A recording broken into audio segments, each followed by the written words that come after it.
Buenos días, estimadas y estimados estudiantes. ¿Cómo me escuchan? Buen día, doctor. Sí, se escucha. Muy bien. Entonces, continuaremos con el tema que dejamos la anterior semana, ya para terminarlo.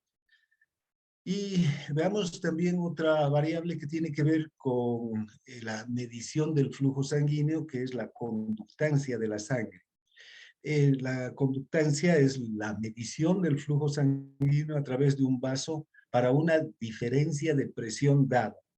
Así como puede variar el flujo, puede variar la presión, puede variar el volumen a través de un vaso, y todas estas variaciones podemos medir la presión, podemos medir el flujo y también podemos medir la conductancia de la sangre. Esta medición se expresa en mililitros por segundo por milímetro de mercurio de presión. Esto quiere decir que cada vez que aumenta la presión, ya sea 1 milímetro de mercurio, aumente 1 milímetro o 2 milímetros de mercurio, 3 milímetros o 10 milímetros de mercurio, también va a aumentar el flujo y va a aumentar la conductancia, es decir, la capacidad de fluir la sangre por el vaso sanguíneo. También podemos medir la conductancia en litros por segundo por milímetro de mercurio de presión que aumenta. Cada vez entonces que aumenta la presión, cada vez que la presión ejerce un poco más de fuerza sobre los vasos y los distiende, va a aumentar la conductancia y va a aumentar el flujo. Entonces, pequeños cambios en el diámetro, cada vez que aumenta o disminuye el diámetro, pueden provocar enormes cambios en la capacidad de conducir de la sangre o de conducir la sangre, aumentar el flujo sanguíneo.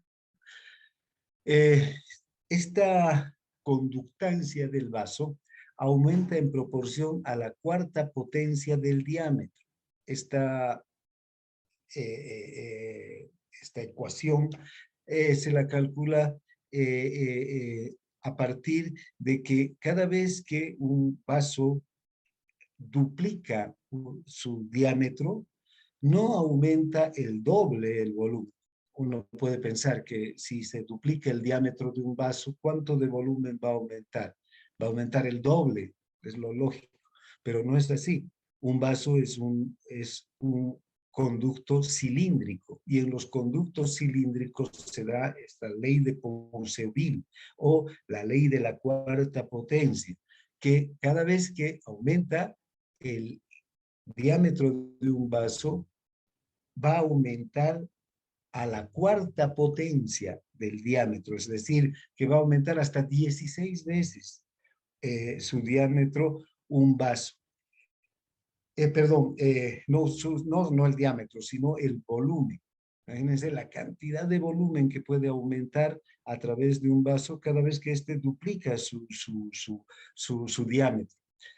No es que si se duplica el diámetro de un vaso, va a aumentar el doble de volumen. Si por ahí pasaba 5 ml, duplica el vaso, su diámetro van a pasar 10 ml. No, va a pasar los 5 ml a la cuarta potencia, multiplicado por la cuarta potencia. Entonces, la conductancia es el diámetro a la cuarta potencia, ¿no? Es la ley de la cuarta potencia de la ley de Ponceville.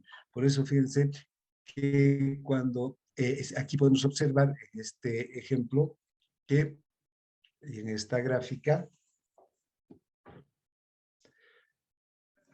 que el diámetro de un vaso normalmente está a un diámetro 1, o sea, cuando el flujo es de 1, ¿ya? En un diámetro de 1 tenemos 1 mililitro por minuto. Si el diámetro se duplica, el flujo va a aumentar 16 veces, porque estamos hablando a la cuarta potencia, va a aumentar 16 ml por minuto. Y si se duplica, el diámetro aumentaría 4 veces, podría pasar hasta 256 mililitros por minuto. Aquí podemos ver cómo en el dibujo del círculo, cómo cada vez que aumenta, vean, el diámetro del vaso, si va aumentando el diámetro del vaso, el volumen va aumentando en esta proporción de 16 veces el volumen. Bien, cada vez que duplica el diámetro del vaso, el volumen se aumenta en 16 veces, es decir, a la cuarta potencia de la cantidad de sangre que esté atravesando. Esto explica la capacidad que tienen las arteriolas, por ejemplo, de producir un flujo enorme hacia un territorio determinado con solo aumentar su diámetro. Durante la vasodilatación arteriolar, en cuestión de segundos puede aumentar esta cantidad, 256 mililitros por minuto, la cantidad de una arteriola que unos pocos segundos antes estaba produciendo solamente 1 mililitro por minuto. Cuando hay una vasodilatación intensa, entonces las arteriolas se pueden dilatar hasta 4 veces. Lo mismo ocurre en una vasoconstricción, ¿eh? Cuando hay un flujo abundante hacia un territorio, pero si hay un evento, un estímulo que produce una vasoconstricción intensa, va a disminuir también el flujo en la misma proporción, ¿no? Entonces, hasta llegar a conducir una cantidad muy pequeña de flujo después de haber estado conduciendo una cantidad grande de flujo. Bien, ahora, otras variables que también tienen que ver con el flujo sanguíneo es la viscosidad de la sangre. La viscosidad de la sangre está dada por los elementos que forman parte de este líquido de la sangre. La sangre, además de agua pura, que tiene el agua pura, tiene una viscosidad de 1. Vean, la sangre tiene proteínas, tiene electrolitos, tiene nutrientes, tiene glóbulos rojos, tiene glóbulos blancos. Todos estos elementos, iones hasta células que circulan en la sangre, hacen que la sangre sea más viscosa, sea más densa. Esto hace que la sangre tenga una viscosidad 3 veces mayor que la viscosidad del agua. Entonces va a tener una viscosidad de 4 la sangre, si el agua tiene una viscosidad de 1. Entonces, fíjense, un líquido, cuanto menos viscoso sea, puede circular con mayor facilidad a través de un conducto. El agua, por ejemplo, podemos hacerla circular a través de una pajilla, de estas pajillas, bombillas para tomar refresco. ¿Ven? Si hacemos circular el agua a través de estas bombillas, va a circular muy rápidamente el agua, ¿no? Se va a mover con gran velocidad a través de la pajilla. Pero ¿qué pasa si le ponemos miel a la pajilla? Vean, la miel tiene una viscosidad mucho mayor. Entonces, la miel va a atravesar también la bombilla o la pajilla, pero va a ir muy lentamente, ¿no? Entonces, ven, la viscosidad de la sangre, la cantidad de glóbulos rojos, de glóbulos blancos, de proteínas, de plaquetas, de electrolitos, de nutrientes que tenga la sangre, va a hacer que la sangre circule a una velocidad determinada, ¿no? Cuanto mayor sea la viscosidad de la sangre, menor va a ser el flujo sanguíneo en un vaso, porque la velocidad de la circulación de la sangre también va a ser menor. En cambio, cuanto menor sea la viscosidad, el flujo va a ser mayor. Ahora, ¿qué determina la viscosidad de la sangre?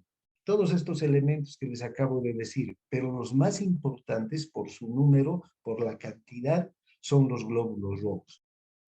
¿Ven? Una variación en la concentración de glóbulos rojos puede hacer que la sangre sea mucho más viscosa o menos viscosa. En cambio, si hay más proteínas o menos proteínas plasmáticas, la viscosidad no va a variar en gran medida, o si hay más glóbulos blancos o, glóbulos, o menos glóbulos blancos, o si hay más iones, peor todavía, ¿no? Si hay más o menos iones, la viscosidad se va a ver mínimamente afectada. Cuando se afecta seriamente la viscosidad de la sangre es cuando varía la concentración de glóbulos rojos.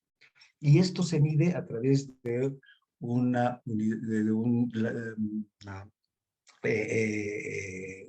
prueba que es el hematocrito.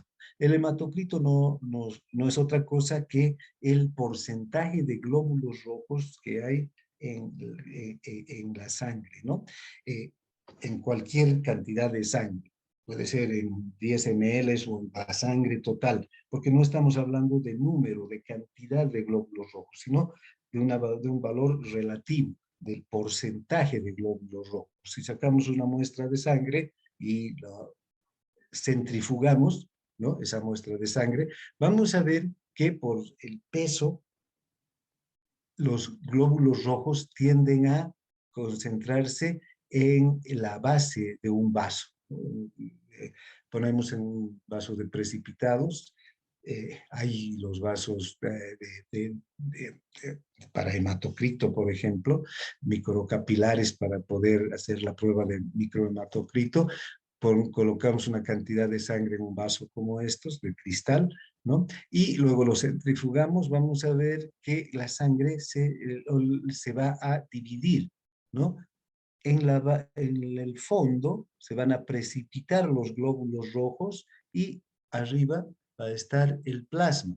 También podemos ver una pequeña capa blanca aquí entre los glóbulos rojos y el plasma, que es que son los glóbulos blancos, ¿no? Que es mínima la cantidad de glóbulos blancos en la sangre total. Los glóbulos rojos, en cambio, vean que una sangre normal, adulto sano, tiene estas proporciones, ¿no?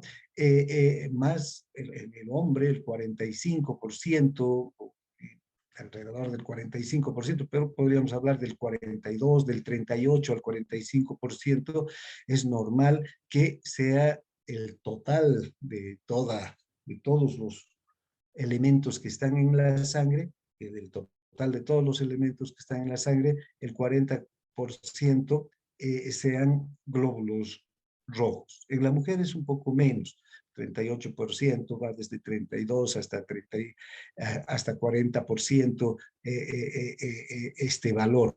Pero fíjense cómo la cantidad de glóbulos rojos es decisiva para determinar la viscosidad de la sangre. Esta es una sangre con un hematocrito normal, es decir, con una concentración, con un porcentaje de glóbulos rojos que está alrededor del 45%. Pongámoslo como un porcentaje, un hematocrito normal, y esta es una sangre con una viscosidad normal también, una viscosidad 3 veces mayor que el agua. Pero vean, en este caso, la viscosidad de la sangre disminuye debido a que hay una menor cantidad o un menor porcentaje de glóbulos rojos en relación al total de la sangre. En relación al 100%, vamos a tener apenas un 15% de glóbulos rojos. Aquí la viscosidad de la sangre va a disminuir enormemente. ¿En qué condición sucede esto? En la anemia. En este otro tubo podemos ver, ¿no?, que más bien ha aumentado el porcentaje de glóbulos rojos en relación al total de la sangre. Entonces, tenemos un porcentaje de 65%, una cantidad mayor de lo normal, que debería estar al 45%. Entonces, ven, aquí la viscosidad de la sangre va a aumentar. En la anemia, por ejemplo, el flujo sanguíneo aumenta muchísimo más, ¿no? Incluso se produce taquicardia en la anemia. En cambio, durante la policitemia, que es esta condición cuando hay un mayor número de glóbulos rojos, que también es una patología, la policitemia, va a disminuir la velocidad del flujo sanguíneo y el flujo sanguíneo total, porque a la sangre le va a costar circular más. Vean, como el ejemplo que les ponía hace rato, el agua pura por una bombilla circula muy rápidamente, pero la miel circula muy lentamente. Esta sangre tan viscosa, tan densa, va a circular lentamente a través de los vasos. Entonces el hematocrito, la viscosidad de la sangre, determina también el flujo sanguíneo. No solamente están entonces la presión o la resistencia periférica, sino también estos otros elementos como la conductancia y la viscosidad de la sangre, ¿no? Eh, el efecto del hematoquito sobre la viscosidad de la sangre es determinante, ¿no? Cuanto mayor sea el hematocrito, la viscosidad de la sangre será mayor. Cuanto menor sea el hematocrito, la viscosidad de la sangre será normal. Un hematocrito de 70, como veíamos en el ejemplo, va a hacer que la sangre sea 10 veces más viscosa que el agua, no solo 3 veces más viscosa, sino 10 veces más viscosa. Entonces esto le va a significar que tenga un efecto de disminuir el flujo sanguíneo, ¿no? Bien, también tenemos los efectos de la presión sobre la resistencia vascular y el flujo sanguíneo. Ya hemos visto que cuando se incrementa la presión arterial puede provocar un incremento proporcional del flujo sanguíneo. Recuerden la ley de Ohm que hemos visto en la anterior clase, en las anteriores clases. La presión arterial es igual a flujo por resistencia. Entonces, tanto el flujo como la resistencia están directamente relacionados con la presión. Y si aumenta el flujo, aumenta la presión. Y si aumenta la presión, aumenta el flujo sanguíneo, ¿no? Cada vez que hay un incremento entonces de la presión arterial,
hola, ¿me escuchan? Hola, ¿me escuchan? Sí, doctor, se escucha. Bueno, se cortó. Pero bueno, se terminó cuando estábamos empezando este nuevo tema, ¿no? No, de hecho se cortó cuando empezó a aplicar presión arterial, doctor. Ah, bueno, ya. Entonces, no, solamente les decía que la presión arterial está directamente, o la presión, no solamente la presión arterial, sino cualquier presión en las venas o en los capilares o en las arterias. Cuando aumenta la presión, aumenta el flujo sanguíneo. La presión está directamente relacionada, tiene una proporción directa con el flujo. ¿Recuerdan la ley de Ohm? La ley de Ohm dice que para la presión arterial, que la presión arterial es igual a flujo por resistencia. Entonces, si aumenta el flujo, va a aumentar la presión. Si aumenta la resistencia, va a aumentar la presión arterial. Al contrario, si aumenta la presión, va a aumentar el flujo. Si disminuye la presión, va a disminuir el flujo, ¿no? Entonces, están directamente proporcionados. Cualquier incremento de la presión, ya sea arterial, venosa o capilar incluso, va a aumentar el flujo en ese territorio. Bien, entonces, ahora hablaremos de este próximo tema, que es la distensibilidad vascular y las funciones de los sistemas arterial y venoso. ¿Qué es la distensibilidad vascular? Todos los vasos son distensibles. ¿Qué quiere decir distensible? Que un vaso puede aumentar o disminuir su diámetro. Los vasos más distensibles son las venas, pero las arterias también son distensibles. Cada vez que aumenta el volumen de sangre en un vaso, vean, esta cantidad de sangre tiende a empujar a las paredes del vaso, ya sea de las arterias o de las venas. Y cuando empuja las paredes de las arterias y las venas, estas se distienden, se acomodan a esa mayor cantidad de volumen que está llegando al vaso. Ahora, si aumenta la presión debido al volumen, por ejemplo, ¿no? Estos se van a dilatar más, se van a distender, van a disminuir su resistencia y van a acomodarse a ese aumento de flujo sanguíneo, ¿no? Eh, entonces, si los vasos se acomodan al gasto pulsátil del corazón. Vean, cada vez que el corazón bombea la sangre hacia la aorta tiene una cantidad de sangre, contiene una cantidad de sangre que está ahí desde la sístole anterior. Durante la diástole la aorta no está vacía, está con una cantidad de sangre. Y esa cantidad de sangre está siendo contenida por la aorta, por las paredes de la aorta en ese momento. Cuando el corazón en la próxima sístole bombea sangre hacia la aorta, aumenta la cantidad de sangre que está en la aorta. A esto se llama el, el, el, el gasto pulsátil del corazón. Entonces, en este momento, vamos a ver, no, cuando veamos pulso vamos a ver también eso. ¿Qué sucede? Si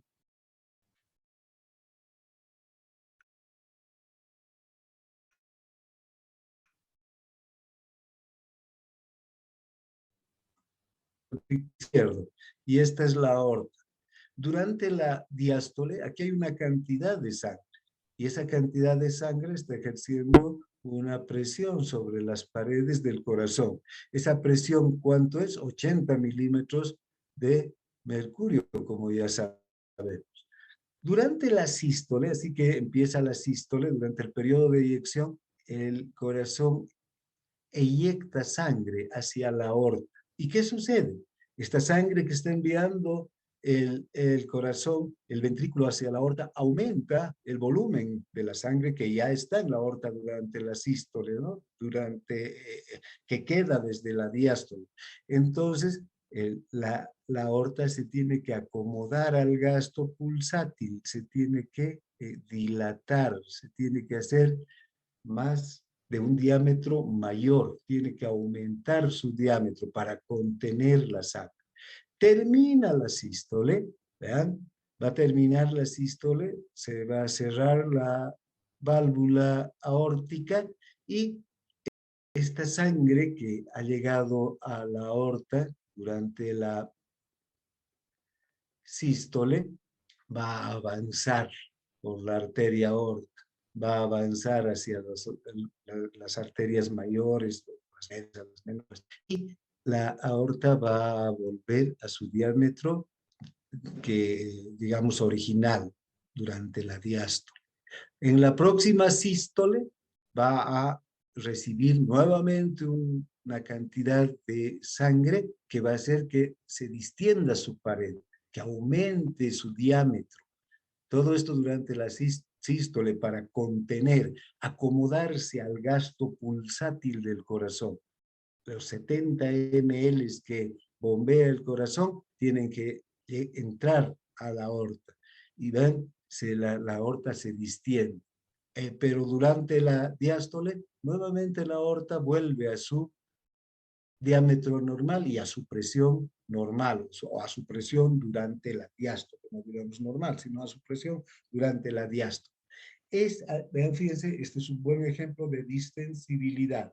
Los vasos, las arterias, se acomodan al gasto pulsátil del corazón y superan las pulsaciones de la presión, con lo que van a conseguir que haya un flujo sanguíneo continuo y homogéneo. O sea, el bombeo del corazón no es que empuja 70 ml o el primero, el corazón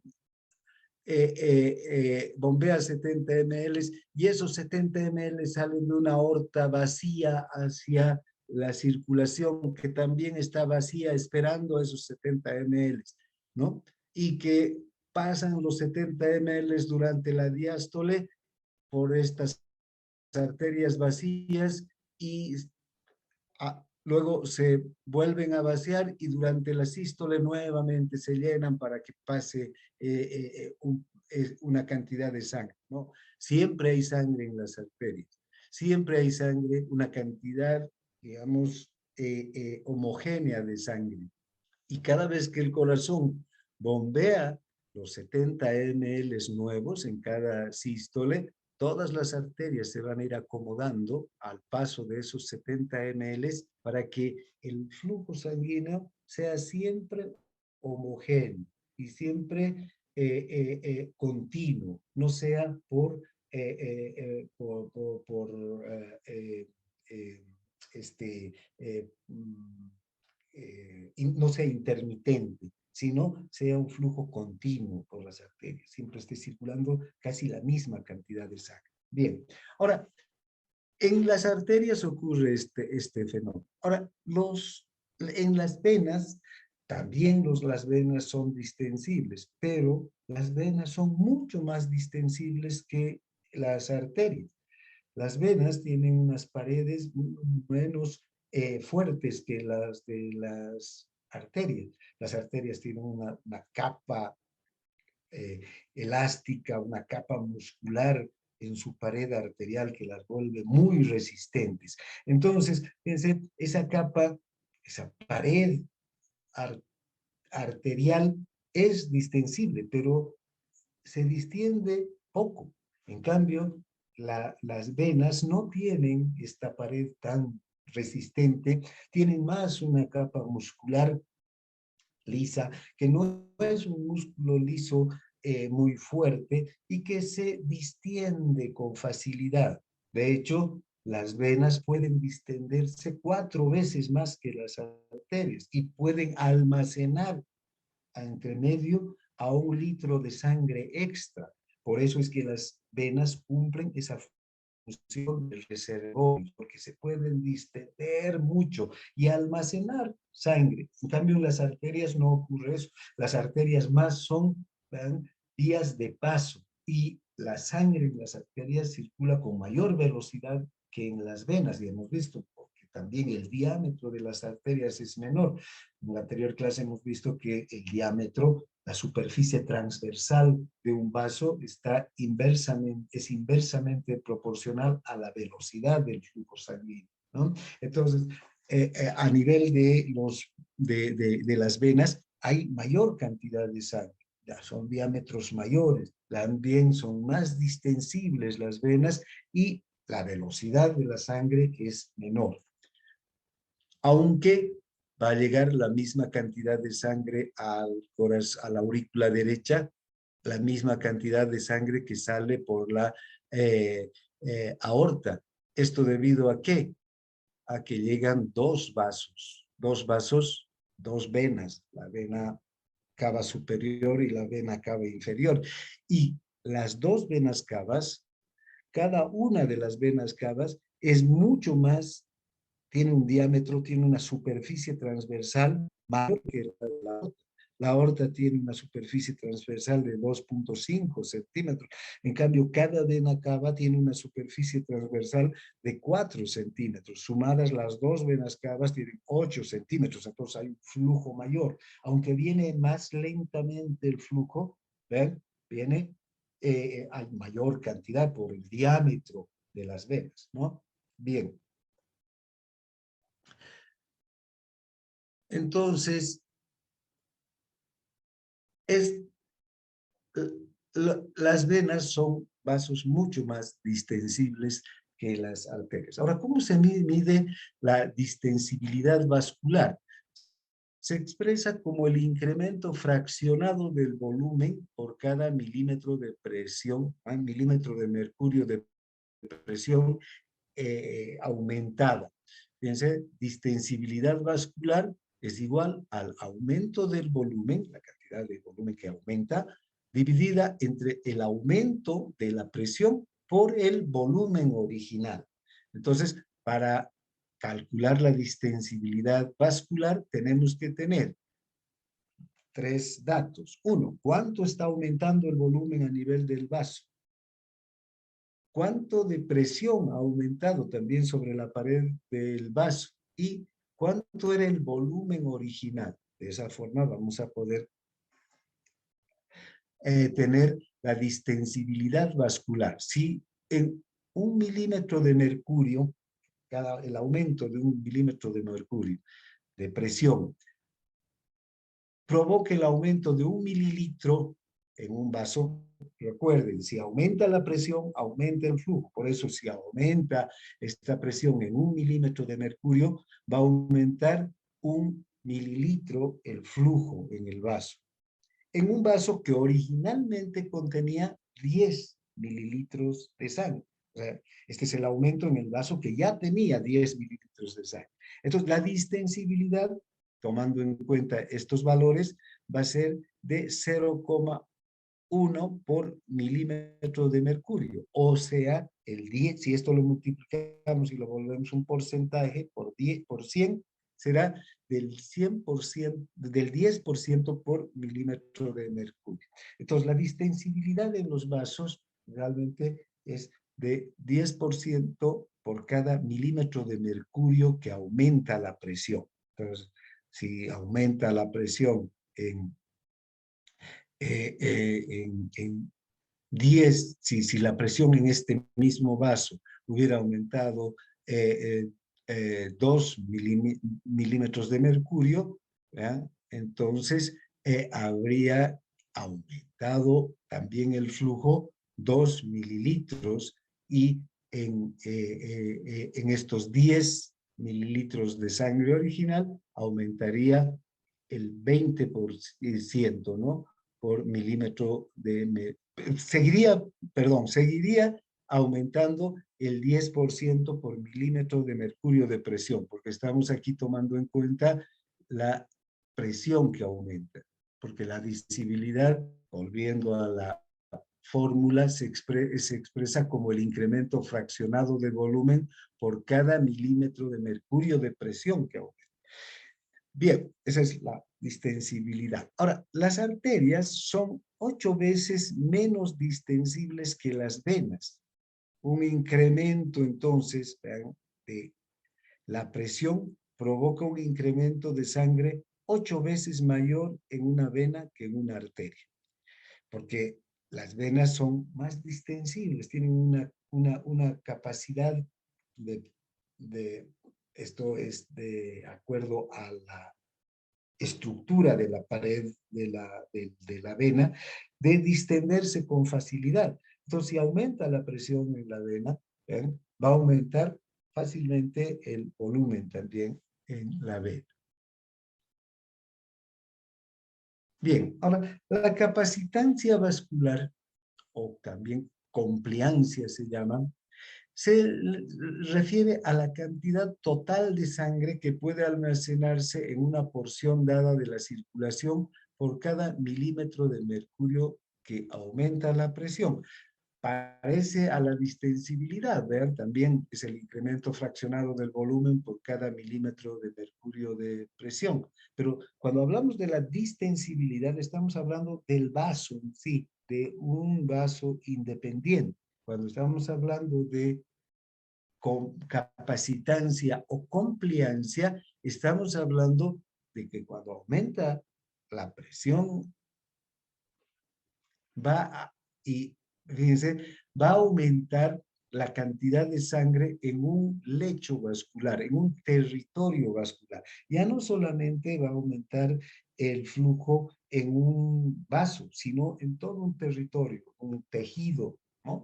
Entonces, la compliancia vascular es el aumento de volumen dividido entre el aumento de presión, ¿no?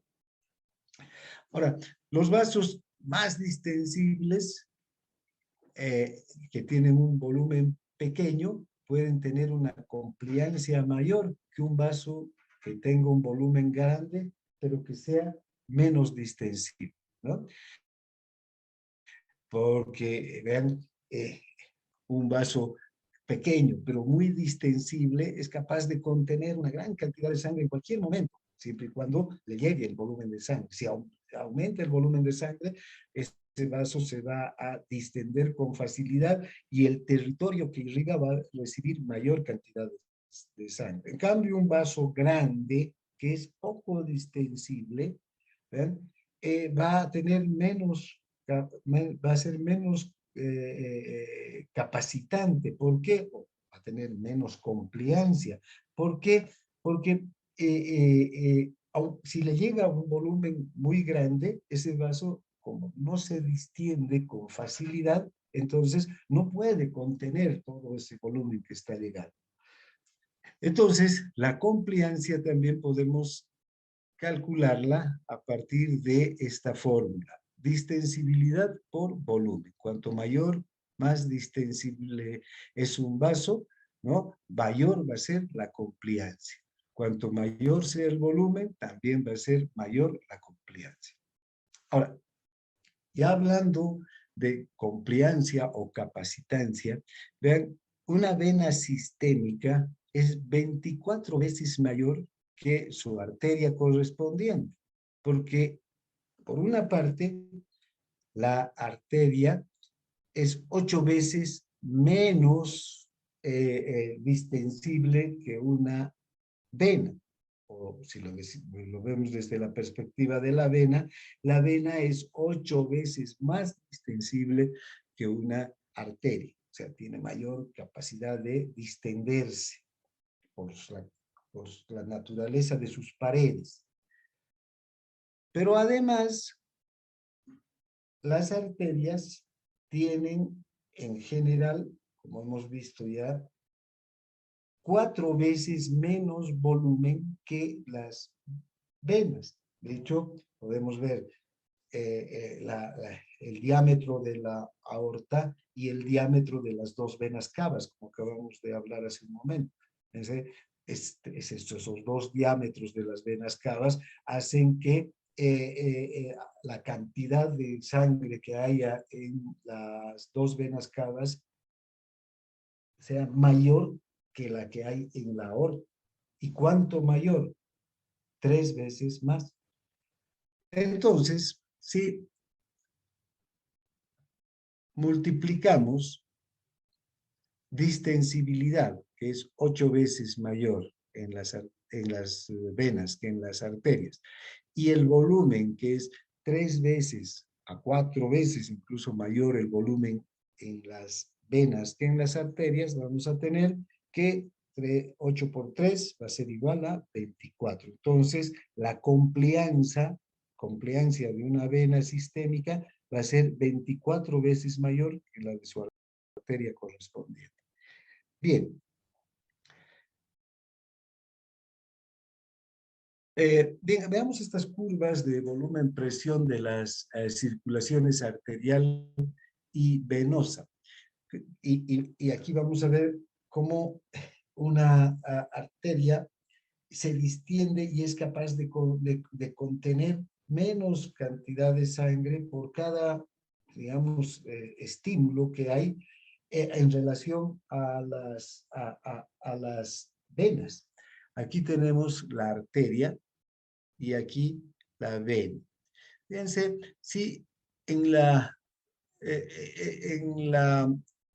línea de las Yes tenemos a la presión y en la X el volumen, ¿no? La vertical la presión y la horizontal el volumen. Bien, si observamos la presión arterial normal es de 100 milímetros de mercurio. La presión arterial. Hemos dicho que la presión arterial media, ¿no? Es de 100 milímetros de mercurio. Aquí la tenemos, la presión arterial media, 100 milímetros de mercurio. Esa presión arterial media contiene 700 mililitros de sangre, ¿no? Esa arteria, 700 mililitros de sangre, con esa presión en la arteria. Todo el sistema arterial, además, contiene esta cantidad, ¿no? 700 mililitros. ¿Qué sucede si se produce una estimulación simpática, por ejemplo? ¿No? ¿Vean? Apenas, si hay una presión, un aumento enorme de la presión arterial, fíjense, los cambios en el volumen van a ser mínimos. Los cambios en el volumen. No hay grandes cambios. No es que si aumenta la presión arterial hasta 140, el volumen va a llegar a 2 litros o por lo menos hasta 1 litro. Los cambios son mínimos del volumen. En cambio, fíjense, en el sistema venoso, la presión normal en las venas, podríamos decir que está entre 5, 4 a 6 milímetros de mercurio, ¿no? Una presión muy baja y en las cavas, de hecho, ya casi está llegando a 0. Vamos a decir que la presión en la vena cava es la misma que en la aurícula derecha, 0 milímetros de mercurio. Pero, digamos, en el sistema venoso tenemos unas presiones de entre 4 a 6 milímetros de mercurio, una presión baja. Fíjense, con una modificación pequeña de la presión arterial puede, no de la presión arterial, sino de la presión venosa en estos casos, puede aumentar muchísimo el volumen. ¿Eh? Una pequeña variación de la presión. Si la presión llega a 20, ¿hasta cuánto puede llegar el volumen? En la presión de 4 a 6 milímetros de mercurio, la presión normal, tenemos de aproximadamente unos 2.500, 2.300 ml de sangre que están en las venas. En las venas hay la mayor cantidad de sangre, el 67% de sangre está en las venas. Entonces, fíjense, aumenta la presión arterial, con un pequeño aumento de la presión arterial, hay un aumento grande del volumen. Si aumenta la presión no arterial, en este caso la presión venosa, cuanto más aumente la presión venosa, mayor va a ser el aumento del volumen en las venas. Pueden en las venas realmente aumentar hasta 3.500 ml de volumen. Pueden fácilmente acercarse a duplicar el volumen que tiene la vena con el aumento de la presión venosa. Lo que no ocurre a nivel de la presión arterial. Pequeños aumentos o grandes aumentos de la presión arterial solamente consiguen pequeños aumentos del flujo, de la cantidad de sangre. Entonces, recuerden, la distensibilidad en las arterias y en las venas es muy diferente. Ahora, un vaso, cuanto más distensible es, puede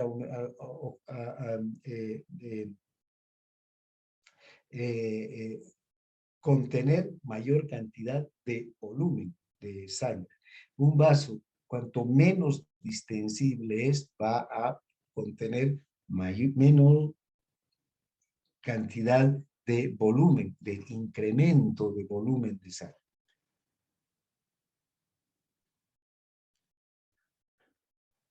Bueno, cuando hay una estimulación simpática, normalmente, ¿vean? Si hay una estimulación simpática va a haber una vasoconstricción y va a hacer que aumente el tono del músculo liso vascular, va a desplazar grandes cantidades de sangre hacia el corazón, aumentando la función de bomba.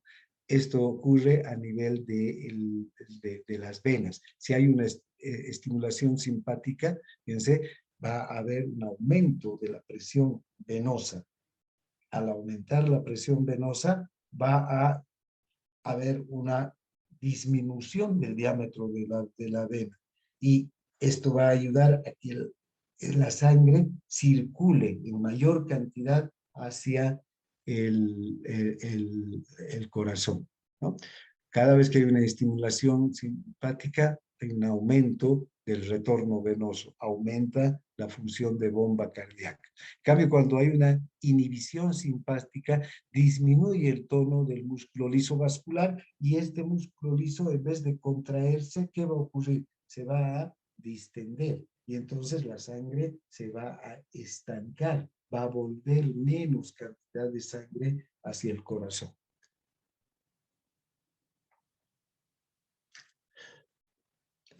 Aquí tenemos un gráfico que nos muestra la compliancia diferida. Esto ocurre en los vasos y en especial en las venas. ¿Vean? Aquí, ¿qué ocurre? Si a nivel de las venas la presión venosa está entre 4 y 6 milímetros de mercurio. Pongamos una presión media de 5 milímetros de mercurio, ¿no? Sí, en este punto, aquí cuando estamos viendo antes de cumplir 20 minutos, aquí es el tiempo, esta es la ordenada que mide la presión y el tiempo, ¿no? Estamos observando el comportamiento de la compliancia en las venas. ¿Vean? En este punto se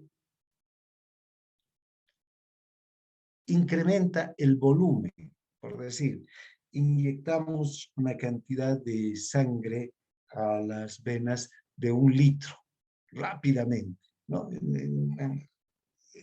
Así, muy rápidamente. Fíjense, ¿qué va a ocurrir? Va a aumentar la presión en la vena, porque hay mayor volumen, ¿no? ¿Sí? Pero inmediatamente va a tender a descender, va a ir volviendo a sus valores normales. ¿Por qué? Porque las venas se van a ir acomodando, van a ir aumentando y ensanchando su diámetro para acomodarse a ese flujo mayor de sangre, a ese volumen mayor de sangre.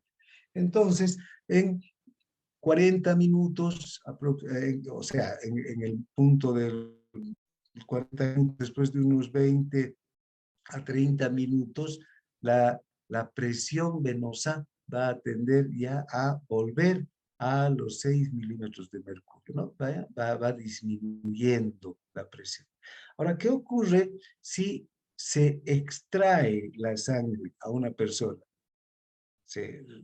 Por ejemplo, se durante una transfusión o una hemorragia. Pongamos en el ejemplo de una hemorragia. Una persona tiene un corte en un vaso, va a descender, ¿verdad?, la presión hasta menos de 2 milímetros de mercurio en las venas, ¿no? Esta presión baja va a hacer que las venas no estén contribuyendo a que fluya la sangre hacia el corazón, ¿no? Entonces el corazón empieza a entrar en taquicardia y bueno, todos los fenómenos que se producen durante una hemorragia, ¿no? El simpático se activa.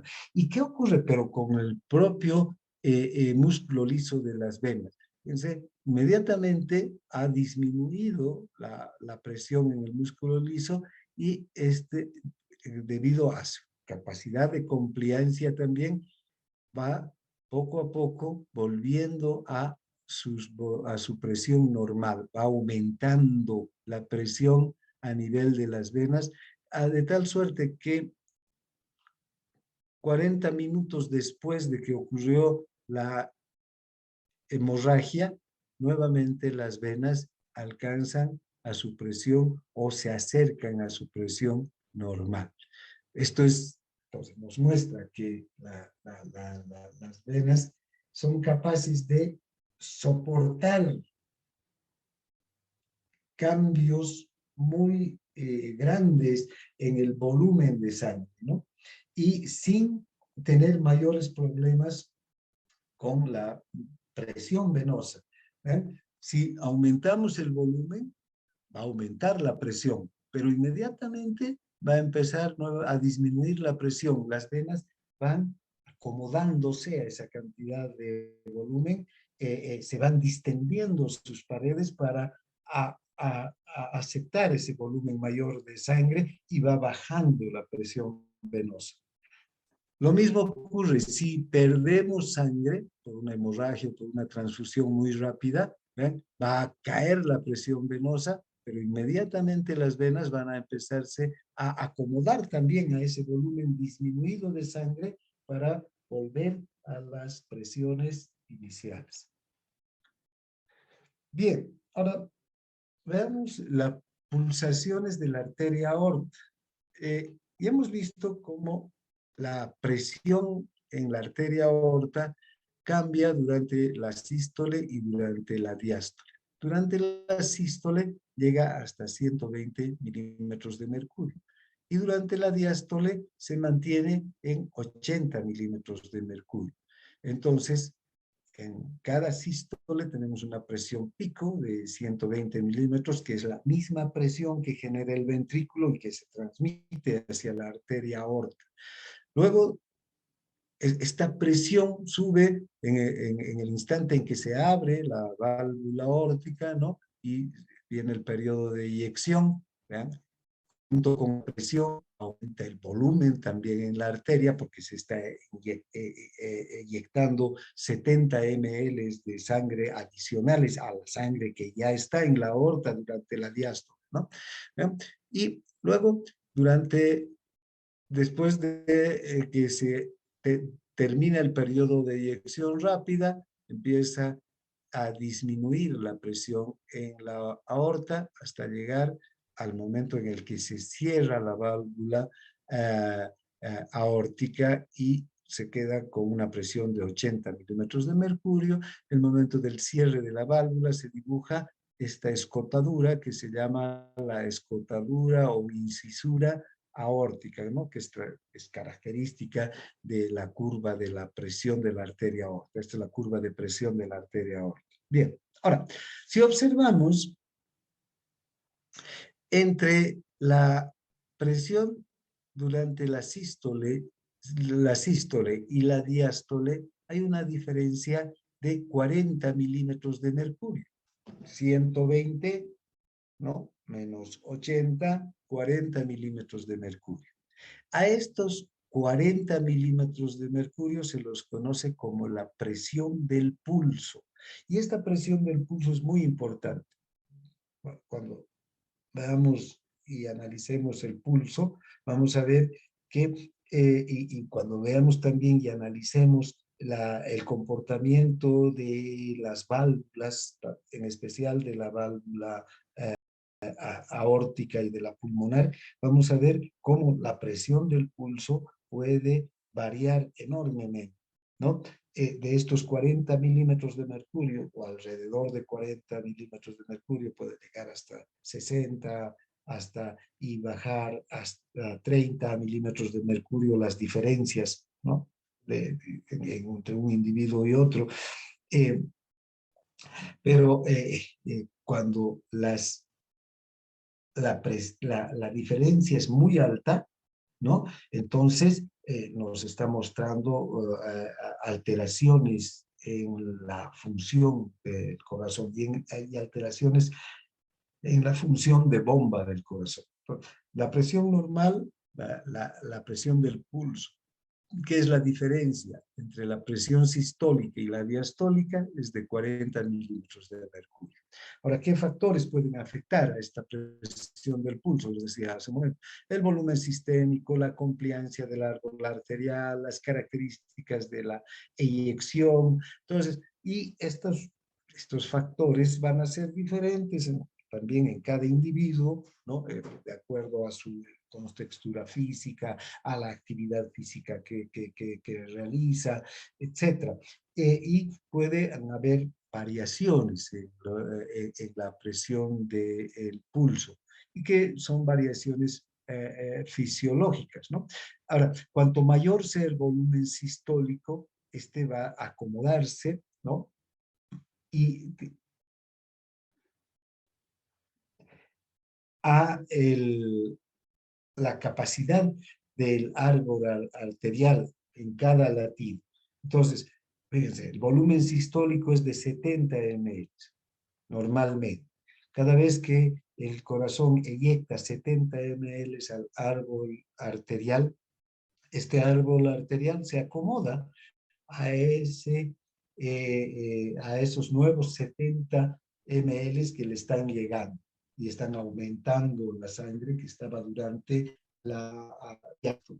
Ahora, si aumenta el volumen sistólico de 70 a 90 ml, entonces también el árbol arterial se tiene que acomodar a esos al volumen sistólico. Cuanto mayor sea entonces el volumen sistólico, mayor va a ser la cantidad de sangre que el árbol arterial tiene que contener en ese latido y acomodarse a ese volumen aumentado.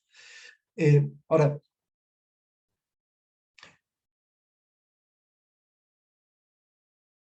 si, por ejemplo, hay un aumento grande de la presión sistólica y una disminución de la presión diastólica, va a haber una presión del pulso muy grande, ¿no? Hay una patología que es la hipertensión sistólica, donde la presión aumenta no en las dos variables, no aumenta durante la presión, hay un aumento sostenido de la presión arterial sistólica y de la diastólica, sino solamente de la presión sistólica, ¿no? Aquí va a haber una presión del pulso que va a ser mayor. Si aumenta, ¿no?, la presión sistólica y disminuye la presión diastólica.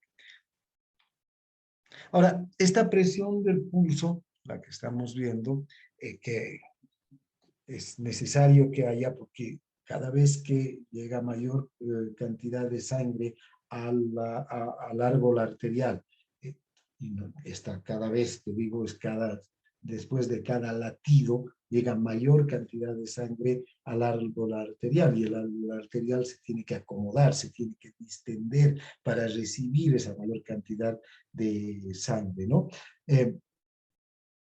Entonces, esta presión es importante que aumente, ¿no?, en esa medida de alrededor de 40 milímetros de mercurio, y luego descienda a a su valor original. Esto permite que el flujo sanguíneo sea continuo y sea homogéneo hacia los diferentes territorios, hacia los diferentes tejidos. Ahora, esta presión del pulso está determinada por el gasto cardíaco y la compliancia del árbol arterial, ¿no? El gasto cardíaco, desde luego, está determinada por la cantidad de sangre que el corazón eyecta hacia la aorta en cada minuto. Y la compliancia del árbol arterial está determinado por la distensibilidad del árbol arterial. Si hay una vasoconstricción generalizada, fíjense, y aumenta el gasto cardíaco, ¿qué va a pasar? Va a aumentar la presión del pulso. Y en especial va a aumentar la presión sistólica, porque va a haber una resistencia a la salida de la sangre. Porque si la compliancia está disminuida, hay menos distensibilidad porque hay una vasoconstricción generalizada, ¿verdad? Que circule la sangre, ahí va a haber un aumento de la poscarga también, va a haber un aumento de los obstáculos a la circulación y entonces el corazón va a tener que hacer un mayor esfuerzo. ¿Para qué? Para aumentar la presión a nivel de la arteria a fin de que se pueda vencer ese obstáculo, ¿no? Entonces, lo mismo ocurre cuando hay una distensibilidad total en el árbol arterial, una compliancia total en el árbol arterial, ¿no? El gasto cardíaco va a también tener que esforzarse más, el corazón va a tener que esforzarse más para enviar una mayor cantidad de sangre hacia los distintos territorios. Cualquier situación entonces que afecte al gasto cardíaco o a la compliancia del árbol arterial va a afectar también a la presión arterial. Bien, y a la presión del pulso en particular. Ahora, cuando hay perfiles anormales de la presión del pulso, cuando hay una estenosis aórtica,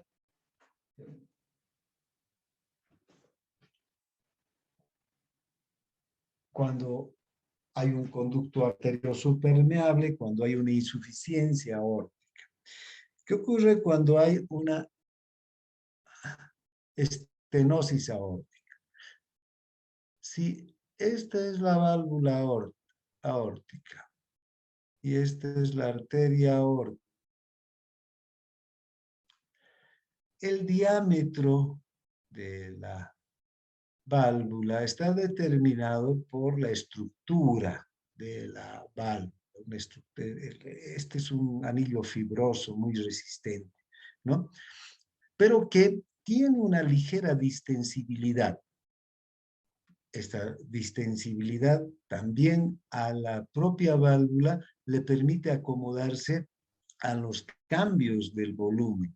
Si el corazón eyecta 70 ml, el ventrículo eyecta 70 ml a la aorta con cada sístole, entonces, vean, esos 70 atraviesan por este anillo fibroso sin dificultad. Pero si tiene que bombear 90, aumenta el volumen. Y este anillo fibroso se tiene que acomodar, tiene que tener una ligera distensibilidad también este anillo. No es un anillo como un fierro que no aumenta mínimamente su diámetro ni disminuye. También aumenta y disminuye el diámetro. Pero ¿qué ocurre cuando este anillo se altera por procesos patológicos y se vuelve un anillo fibroso duro? Un tejido, generalmente cuando hay una valvulopatía relacionada con la fiebre reumática, ¿no? ¿Ven? El estafilococo y en especial las reacciones inmunológicas afectan a la válvula y la vuelven, primero la lesión, luego sobreviene un proceso de cicatrización. ¿Y qué ocurre? Aquí se reconstruye la válvula en base a un tejido fibroso muy duro que es incapaz de distenderse, pero además el diámetro de la válvula se reduce. Entonces el diámetro de apertura de la válvula está reducido. En cada sístole, si se disminuye el diámetro, ya sabemos por la ley de la cuarta potencia, en este caso está el diámetro disminuido, va a disminuir el flujo, la cantidad de sangre que se está eyectando hacia la aorta. Y fíjense, al corazón que tiene que inyectar 70 ml le va a costar más enviar sangre hacia la aorta. Entonces, por una parte, la aorta tiene menos sangre porque está pasando, en vez de 70, 60, para aumentar el volumen de sangre que hay en la aorta. La presión en la aorta durante la diástole va a ser menor, pero durante la sístole el corazón va a ejercer una presión enorme para poder eyectar los 70 ml a través de un anillo reducido, de este diámetro reducido del anillo de la válvula. Entonces, la presión durante la sístole va a ser muy alta y durante la diástole va a ser muy baja. Ahora, cuando hay el conducto arterioso permeable, ¿ya?, la mitad o más de la sangre que bombea el ventrículo izquierdo hacia la aorta va a ir hacia atrás a través del conducto permeable y se va a ir hacia la arteria pulmonar y los vasos pulmonares. Entonces, aquí la presión en la aorta va a descender durante la diástole enormemente, ¿no? Antes de cada latido. Y va a aumentar casi a cero, va a descender aquí la presión. Y va a aumentar muchísimo durante la sístole. Entonces va a haber una presión del pulso de más de 100.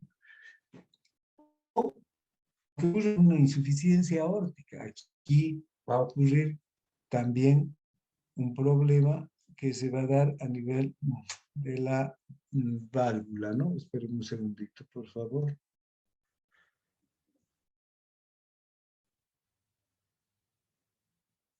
Si esta es la válvula, bueno, y esta es la aorta, recuerden, esta válvula tiene que cerrarse completamente para soportar el flujo retrógrado de la sangre durante la diástole. Durante la sístole, esta válvula se tiene que abrir para dejar pasar la sangre. Y durante la diástole se tiene que cerrar completamente y evitar que la sangre vuelva hacia el ventrículo. Pero ¿qué ocurre? Durante la insuficiencia, esta válvula se vuelve insuficiente. Generalmente por los mismos procesos que hemos visto, los mismos procesos patológicos que se dan en el anillo y que producen una estenosis. En este caso puede ser el proceso en las valvas. Aquí en las valvas se asienta la infección, produce una destrucción de tejido y también se produce una cicatrización. Y en lugar de que la válvula cada vez que se cierra sea una línea así totalmente, no sé, recta, que nos muestra que hay un cierre, una oclusión total que no deja pasar ni una gota de sangre desde la aorta hacia el ventrículo. Fíjense, la válvula puede quedar así. Está la válvula superior por las cicatrices y está la válvula inferior también por las cicatrices. Entonces, cuando viene la diástole, ¿no? Durante la sístole pasa la sangre, esta válvula se abre. Y durante la diástole, ¿qué va a ocurrir? Por todos estos orificios, por todas estas grietas, va a pasar la sangre. Cuanto más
bien, ¿cómo me escuchan?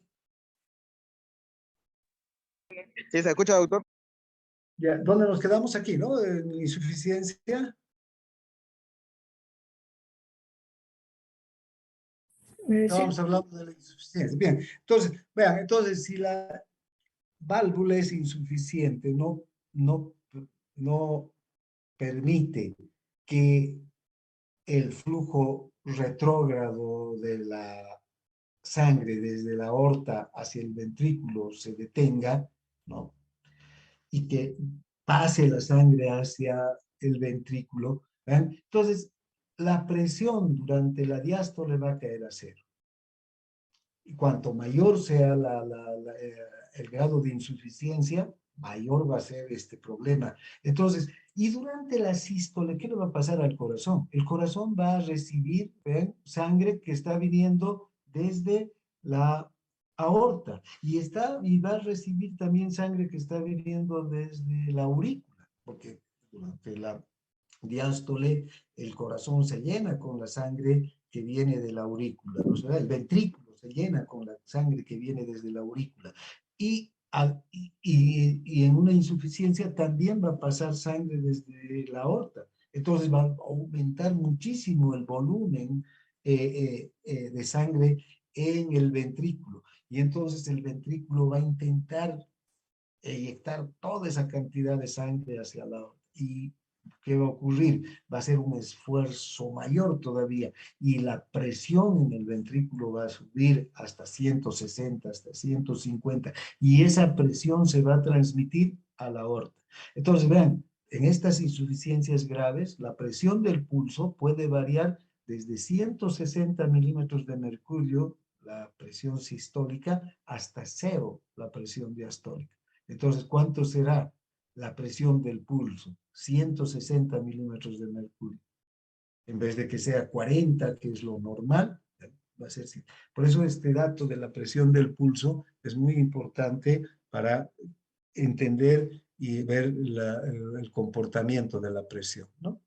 Ahora, en la arteriosclerosis también va a aumentar hasta el doble de lo normal. ¿Por qué? Porque en la arteriosclerosis nos vamos a encontrar con arterias endurecidas.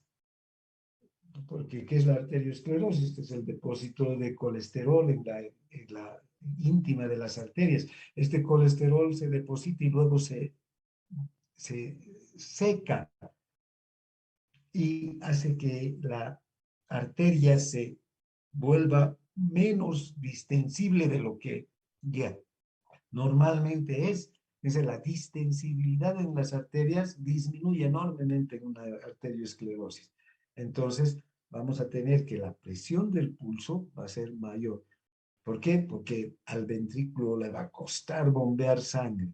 La presión sistólica va a ser la misma, pero la presión diastólica va a aumentar muchísimo. La presión sistólica va a aumentar y la diastólica, perdón, va a ser la misma, porque durante la sístole el corazón se va a esforzar por enviar sangre a un árbol arterial que no se distiende, que está endurecido por la presencia del colesterol en sus paredes, en especial a nivel de las arteriolas, que ahí es donde se va a empezar a producir una mayor resistencia. Y recuerden, a mayor resistencia, mayor presión.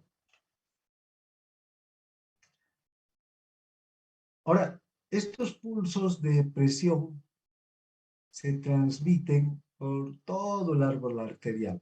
¿Sí? Aquí podemos ver cómo se distiende la aorta cada vez que hay un aumento de volumen.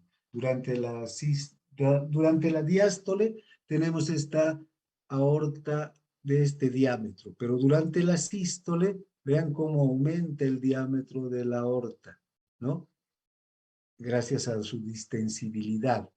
Y esta distensibilidad se transmite, este pulso de presión, entonces, este aumento y esta disminución de la presión, este aumento durante la sístole y la disminución durante la diástole, vean, porque aquí, sístole, diástole, sístole, diástole. Durante la sístole aumenta el volumen, durante la diástole disminuye. Si aumenta el volumen durante la sístole, aumenta la presión, y durante la diástole disminuye el volumen, disminuye la presión. Todo esto se transmite hacia el árbol arterial y se transmite de tal suerte que nosotros después podemos recoger estos pulsos de presión en todas las arterias. Si ustedes en este momento se tocan la arteria radial, van a sentir estos pulsos de presión, ¿no? Cuando tomamos el pulso, entonces, a una persona, ¿qué estamos sintiendo? Esta distensibilidad, ¿verdad? Aumenta durante la sístole y disminuye durante la diástole. Aumenta el diámetro de la arteria durante la sístole y disminuye durante la diástole. Cuando ustedes se toman el pulso o toman el pulso a un paciente, están sintiendo este pulso de presión que se está transmitiendo por todo el árbol arterial. Y gracias a este pulso de presión, también se está permitiendo que la sangre esté fluyendo de manera continua y homogénea hacia la periferia, ¿no? Bien.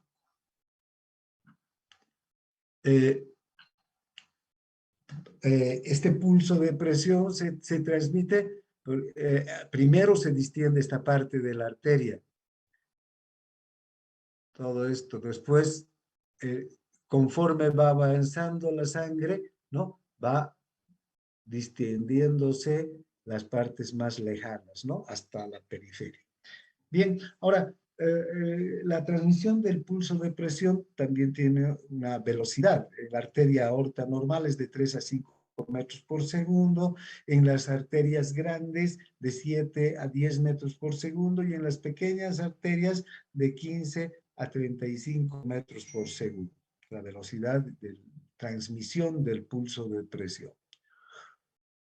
Bien, ahora, vean, este pulso de presión lo podemos ir sintiendo, desde luego, en la aorta, en las arterias proximales a la aorta, y en las grandes arterias como la femoral, en la radial, fíjense, podemos en la radial perfectamente sentir el pulso de presión, sístole, diástole. En las arteriolas ya va desapareciendo el pulso de presión, aunque todavía podemos ver que hay una presión sistólica y una diastólica mínima. 35 milímetros de mercurio es la presión media en las arteriolas. Una cosa es que, pero que si graficáramos los pulsos de presión, en la aorta, en la femoral, en las grandes arterias o en la radial, donde tomamos el pulso, todavía se pueden observar la incisura aórtica, una incisura que ya desaparece en el pulso en la gráfica del pulso de las arteriolas. Y en los capilares, definitivamente, el pulso ya, la presión es mínima, de 17 milímetros de mercurio, ¿no? Ahora, ¿qué ves? Bueno, aquí vamos a quedar y mañana vamos a ver los métodos clínicos para medir la presión sistólica y diastólica. Bien, no sé si hay alguna consulta.